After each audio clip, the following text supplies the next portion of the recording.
Hello my dear student. तो कैसे हैं आप सब? आशा करता हूँ आप लोग स्वस्थ मस्त एवं तंदुरुस्त होंगे और अपनी पढ़ाई में एकदम मग्न होंगे, क्योंकि एग्जाम बहुत करीब आ गया है। तो चलिए आज आप लोग के लिए हिंदी का चैप्टर 3 तक ऑब्जेक्टिव बता दिए थे। आज चैप्टर 4 का अर्धनारी स्वर लेके आया हूँ, जिसमें बताया गया है पार्वती और शिव जी के बारे में। अर्धनारी स्वर जिसमें पुरुष में आधा नर का गुण होता है, आधा नारी का गुण होता है। तो चलिए अपना लोग डायरेक्ट क्वेश्चन पे आते हैं, क्वेश्चन के थ्रू समझते रहेंगे।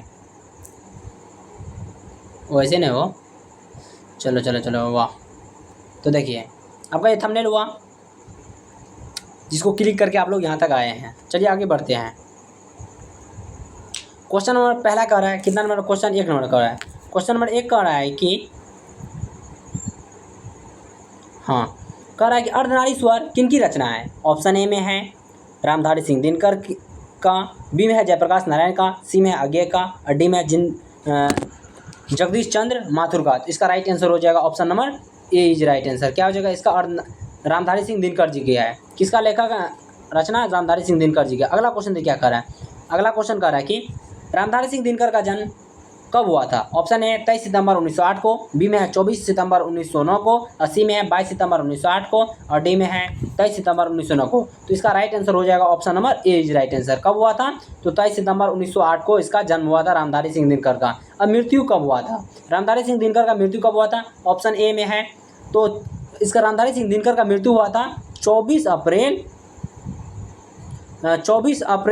1974 को हुआ था। 24 अप्रैल 1974 को हुआ था। चलिए अगला क्वेश्चन देखिए क्या कह रहा है। अगला क्वेश्चन कह रहा है कि दिनकर जी का जन्म कहाँ हुआ था? तो दिनकर जी का अपना बिहार में ही हुआ था। कहाँ हुआ था? दिनकर जी का जन्म अपना बिहार के बेगूसराय के सिमरिया नामक गाँव में हुआ था। तो ऑप्शन ए में है, तो देखो भाई किस में है? सिमरिया। तो बिहार, ये option number C is right answer हो जाएगा। सिमरिया बेगूसराय बिहार में। कहाँ हुआ था दिनकर जी का जन्म? तो बिहार के बेगूसराय सिमरिया नामक गाँव में। चलिए अगला क्वेश्चन देखिए क्या कर रहा है। अगला क्वेश्चन कह रहा है कि दिनकर जी को किस नाम से सम्मानित किया गया था? तो दिनकर जी को है राष्ट्र कवि के नाम से सम्मानित किया गया था। किस नाम से सम्मानित किया गया था? तो राष्ट्र कवि के। Option number B is right answer हो जाएगा। चलिए अगला क्वेश्चन देखिए क्या कर रहा है। अगला क्वेश्चन कह रहा है कि दिनकर जी की किस रचना पर साहित्य अकादमी पुरस्कार मिला था? ऑप्शन ए संस्कृत के 4 अध्याय, बी में उर्वशी, सी में है व्हाट पीपल, डी है अर्धनारी स्वर। तो स्टूडेंट लोग ज़्यादातर इसको गलती कर देता है, मार देता है क्या? उर्वशी नहीं होगा, इसका गलत हो जाएगा। तो संस्कृत के 4 अध्याय में मिला था। कहाँ मिला था? तो संस्कृत के 4 अध्याय पे। Option number A is right answer हो जाएगा। चलिए अगला क्वेश्चन देखिए क्या कर। अगला क्वेश्चन कह रहा है कि उर्वशी किनकी रचना है? उर्वशी किनकी रचना है? ऑप्शन ए में है बालकृष्ण भट्ट की, रघुवीर सहाय की, और डी में चंद्रधर्म शर्मा गुलेरी की, और इसका डी है रामधारी सिंह दिनकर की। तो बिल्कुल सही आंसर आया। इसका राइट आंसर हो जाएगा क्या? रामधारी सिंह दिनकर की। किनकी रचना है? Ramdhari Singh Dinkar. Option number D is right answer. चलिए अगला क्वेश्चन देखिए क्या कह रहा है। अगला क्वेश्चन कह रहा है कि दिनकर जी को उनकी रचना उर्वशी के लिए किस पुरस्कार से सम्मानित किया गया था? साहित्य अकादमी या भारतीय ज्ञानपीठ पुरस्कार, और सी में है पद्म विभूषण, और डी में है भारत रत्न। तो इसका बिल्कुल सही आंसर हो जाएगा option number C is right answer हो जाएगा। क्या हो जाएगा इसका? राइट आंसर हो जाएगा सी। बिल्कुल सही आंसर आया। सॉरी सी नहीं, बी इज राइट आंसर हो जाएगा। और ऐसा है केमिस्ट्री में गलती हो गया था, हमसे मानेगा था बी और मार दिए थे सी। नहीं मारना था, उसमें डी मार दिए थे बी। तो उसको देख लीजिए आप लोग केमिस्ट्री में, यहाँ हो जाएगा option number B is right answer. Bharatiya Jnanpith पुरस्कार मिला था। चलिए अगला क्वेश्चन देखिए क्या कह रहा है। अगला क्वेश्चन रहा है दिनकर जी किस युग के कवि है? ऑप्शन ए में है आधुनिक युग, बी में है भावधारा युग, और सी है छायावादोत्तर युग, और डी है भक्ति युग। तो दिनकर जी को है किस युग के हैं? छायावादोत्तर युग के है। Option number C is right answer हो जाएगा। इसका बिल्कुल राइट आंसर सी हो जाएगा। चलिए अगला क्वेश्चन देखिए क्या कह रहा है। अगला क्वेश्चन कह रहा है कि दिनकर जी ने कविता लिखने की शुरुआत कब की? ऑप्शन ए 30 के दशक में, बी में है 4 के दशक में, सी में है 3 के दशक में, डी में है 5 के दशक में। तो दिनकर जी जो है 30 के दशक में कविता लिखना शुरू किया। कब किया था? तो दिनकर जी 30 के दशक में। ऑप्शन नंबर इसका राइट आंसर हो जाएगा ए। क्या हो जाएगा? दिनकर जी कविता लिखना कब शुरू किया था? तो 30 के दशक में। चलिए अगला क्वेश्चन देखिए क्या कह रहा है। अगला क्वेश्चन कह रहा है कि अर्धनारी स्वर किसका कल्पित रूप है? नर नारी की और बीच में है कृष्ण और राधा की, सी में शिव और लक्ष्मी की, और डी में है शिव और पार्वती के। तो ये हो जाएगा क्या, शिव और पार्वती की। किसका हो जाएगा, शिव और Parvati. Option number D is right answer हो जाएगा, क्योंकि इस अर्धनारीश्वर में बताया गया है कि एक साइड शिव जी का अंश है और दूसरी साइड पार्वती जी का तो हो जाएगा शिव और पार्वती की कल्पित रूप है। चलिए अगला क्वेश्चन देखिए क्या कह रहा है। अगला क्वेश्चन कह रहा है कि अर्धनारीश्वर किसका कल्पित रूप है। अभी तुरंत हो गया था, शिव और पार्वती के। Option number D is right answer. अगला क्वेश्चन देख अगला क्वेश्चन देख क्या हो जाएगा, डी इज राइट आंसर। अगला क्वेश्चन कह रहा है कि नर नारी पूर्ण रूप से क्या है, और समान है, अलग है, मिथ क्या है। तो देखो नर नारी पूर्ण रूप से समान है। क्या है, समान है। आजकल तो आप लोग भी देखे हैं, जितना हक लड़का को है उतना हक लड़की को भी है। आईएएस लड़की बन सकती है तो आईएएस लड़का बन सकती है, आईपीएस लड़का बन सकता है तो आईएएस लड़की भी आईपीएस बन सकती है। तो समान है, ये तो अपना भाषा में है, लेकिन रामधारी सिंह दिनकर जी कहते हैं कि नर नारी समान है। तो option number B is right answer हो जाएगा। चलिए अगला क्वेश्चन देखिए क्या कह रहा है। अगला क्वेश्चन कह रहा है कि दिनकर जी की पहली काव्य पुस्तक कौन सी है। ऑप्शन ए में है कुरुक्षेत्र, बी में है हुंकार, सी है रसवंती और डी में है प्रणभंग। तो इसका राइट आंसर हो जाएगा Kurukshetra. Option number A is right answer. Dinkar ji की पहली काव्य पुस्तक कौन सी है, कुरुक्षेत्र। ऑप्शन नंबर ए बिल्कुल राइट आंसर। चलिए अगला क्वेश्चन देखिए क्या कर रहा है। अगला क्वेश्चन कह रहा है कि बापू मेरी माँ किसने पुस्तक लिखी। देखिए महात्मा गांधी जी था, नारी का अंतिम दिनों तक क्या किए, रक्षा किए, यानी नारीत्व निभाया महात्मा गांधी ने। तो उसके पोती जो थी उसके बारे में गांधी जी के बारे में बापू मेरी माँ पुस्तक उसकी पोती ने लिखी थी, गांधी जी के पोती ने। तो ऑप्शन ए में है गांधी जी के बेटे, गांधी जी की बेटी, गांधी जी के बेटे, गांधी जी के पोते और गांधी जी के पोती ने लिखा था। किसने लिखा था, गांधी जी के पोती। Option number D right answer हो जाएगा। चलिए अगला क्वेश्चन देखिए क्या कर रहा है। अगला क्वेश्चन कह रहा है कि बापू मेरी माँ पुस्तक किसने लिखी, तो गांधी के पोती ने। Option number D is right answer हो जाएगा। चलिए अगला क्वेश्चन देखिए क्या कह रहा है। अगला क्वेश्चन कह रहा है कि हाँ, गांधी जी ने अपने जीवन के अंतिम दिनों तक डॉट डॉट की साधना की थी। अभी तुरंत बताएं नारीत्व का। ऑप्शन है ईश्वर, साधु, नारीत्व, देवी। तो नारीत्व का किया था, और बहुत सारे स्टूडेंट मार देता है देवी, लेकिन देवी नहीं होगा, नारी होगा। Option number C is right answer. चलिए अगला क्वेश्चन देखिए क्या कर रहा है। नारी इतनी कोमल हो गई है कि उसे डॉट डॉट करना चाहिए, डॉट डॉट कहना चाहिए। तो कोमलता की मूर्ति, दुर्बल, फूल, रेशम। तो बहुत दुर्बल हो चुकी है। कह रहा है कि नारी इतनी कोमल हो गई है उसे दुर्बल कहना चाहिए। Option number B is right answer. ये हम नहीं, रामधारी सिंह दिनकर जी कह रहे हैं। चलिए अगला क्वेश्चन देखिए क्या कह रहा है। अगला क्वेश्चन कह नारी और नर किसकी दो प्रतिमाएं हैं। ऑप्शन नारी और नर किसकी दो प्रतिमाएं हैं। एक ही मिट्टी की ढाल है, बी में शिव और शक्ति की, सी में है एक ही दर्व की ढाल है, और डी में है कि अर्धनारीश्वर। तो इसे एक ही दर्व की ढाल है। इसमें रामधारी सिंह दिनकर जी कहते हैं नर जो नारी है एक ही दर्व की ढाल है। माना नर की मतलब नर की स्ट्रक्चर और नारी की स्ट्रक्चर, नर की स्ट्रक्चर यह क्या नर हो गया और यह नारी हो गया। तो इसके स्ट्रक्चर में दोनों ढाल डालेंगे, यह नर हो गया, यह नारी हो गया। तो इसके स्ट्रक्चर में दोनों दर में डालेंगे तो मतलब यह स्ट्रक्चर हुआ। मतलब यह स्ट्रक्चर जिसको बोलते हैं डायग्राम, वो फड़मा जिसको बोलते हैं, अपना देहाती भाषा में जैसे बोलते हैं सेटरिंग, यानी फड़मा हो गया। जब उसमें दर को डालेंगे, कहने का मतलब भावना समझिए, दर को डालेंगे तो लड़का का स्ट्रक्चर जो है तो लड़का बन जाएगा, और लड़की का स्ट्रक्चर लड़की का फरमा जैसे है तो वो बन जाएगा। तो नर नारी दो प्रतिमा कैसी है, एक ही दर्व की ढाल है, यानी स्ट्रक्चर अलग है लेकिन एक ही दर्व की ढाल है। Option number C is right answer. चलिए अगला क्वेश्चन देखिए क्या कह रहा है। अगला क्वेश्चन कह रहा है कि दिनकर जी की पहली कविता किस पत्रिका में प्रकाशित हुई। छात्र सहोदर, बी में है ऑप्शन ए में छात्र सहोदर, बी में है छात्र पत्रिका, और सी है छात्र मित्र, डी इनमें से कोई नहीं। तो 19 का राइट आंसर हो जाएगा ऑप्शन ए छात्र सहोदर। Option number A is right answer. चलिए अगला क्वेश्चन देखिए क्या कह रहा है। अगला क्वेश्चन कह रहा है कि क्या क्वेश्चन कर रखा है? दिनकर जी की पहली कविता कब प्रकाशित हुआ? ऑप्शन ए में 1920 में, 1925 में, 1930 में, 1935 में। तो 20 का राइट आंसर क्या हो जाएगा? बिल्कुल सही आंसर है 20 का, बी इज राइट आंसर। 1920 में कब प्रकाशित हुआ था? तो 1920, B is right answer.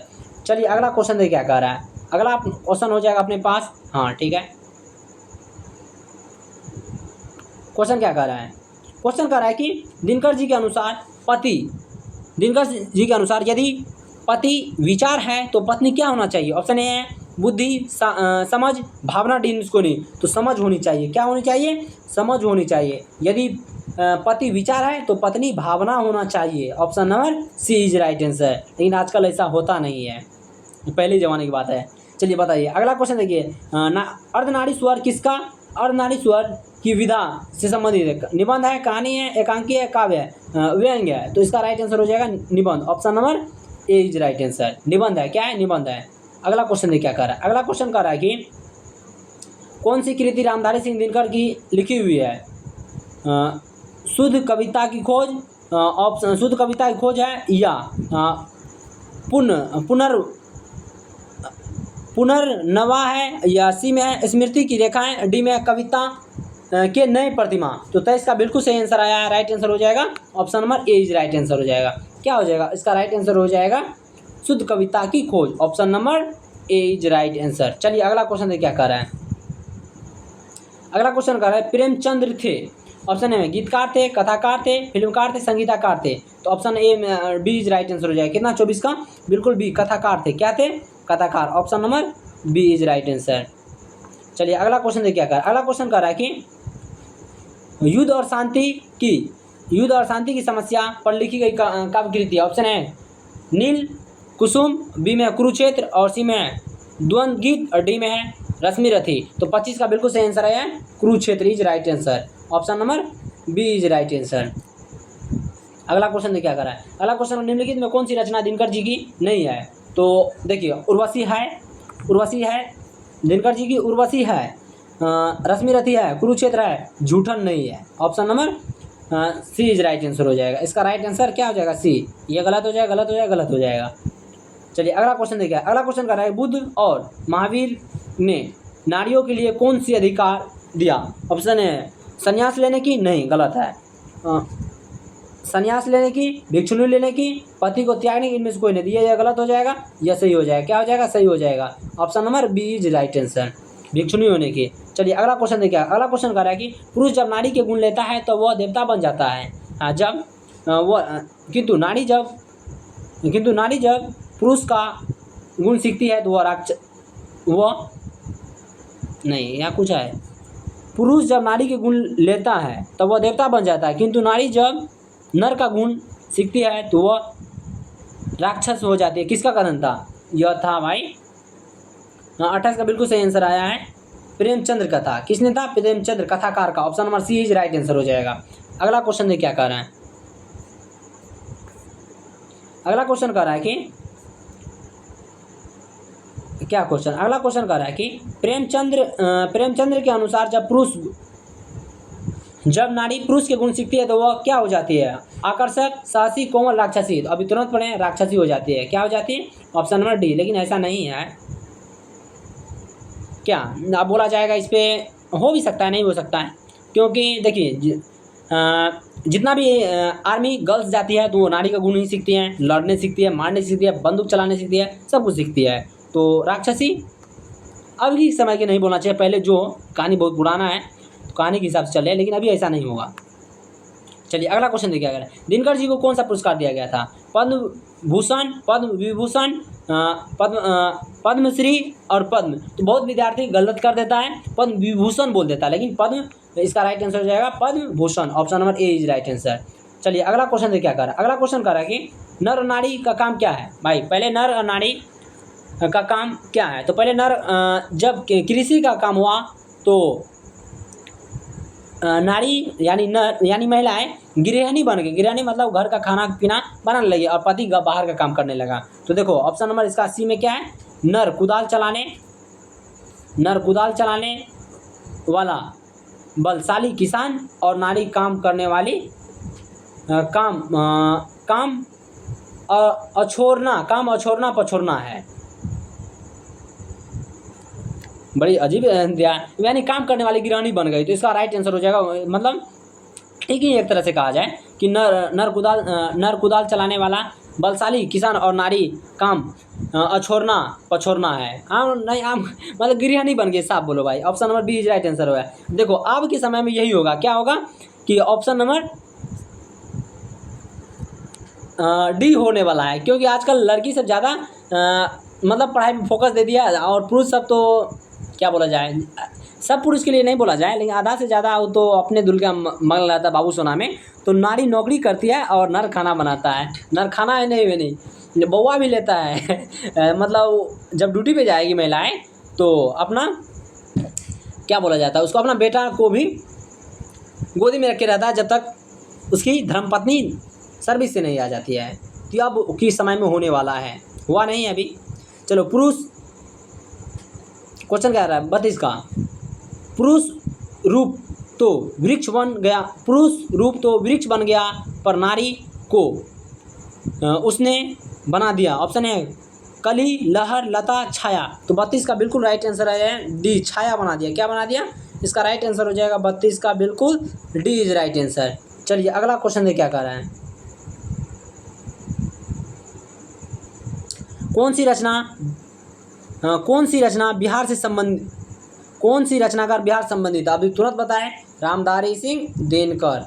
Option number C is right answer. चल सी इज राइट आंसर हो जाएगा। अगला क्वेश्चन देखिए क्या कर रहा है। अगला क्वेश्चन कर रहा है कि चलिए आपका हुआ सेशन द एंड, और आप लोग यह PDF लेना चाहते हैं, आप हमारे व्हाट्सएप ग्रुप में जुड़ सकते हैं, जिसका आप लोग को नंबर दे रहे हैं 74 84 64 63 46। यह व्हाट्सएप नंबर हुआ, और आप लोग हमारे व्हाट्सएप ग्रुप में जुड़ जाइए। और अच्छा लगे तो लाइक कमेंट सब्सक्राइब शेयर जरूर कीजिएगा, अपने अपने दोस्तों को भी यह क्लास शेयर कीजिएगा। और सभी आप लोग को पूरा सिलेबस साइंस का ख़त्म कराया जाएगा। आर्ट्स का देख रहे हैं कोई टीचर मिलेगा तो उसको ला रहे हैं, आप लोग को साइंस का भी, और ऑब्जेक्टिव पूरा क्लियर कराएंगे। और साइंस में VBI सब्जेक्टिव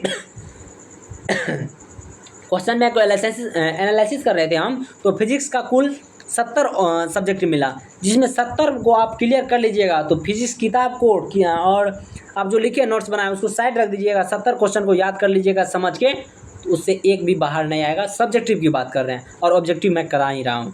तो आप लोग मेरे मेहनत को देखते हुए क्लास को शेयर कीजिएगा, लाइक कीजिएगा, अपने दोस्तों को भी ये वीडियो पहुँचाइएगा। तब तक के लिए थैंक यू। जय हिंद, जय भारत।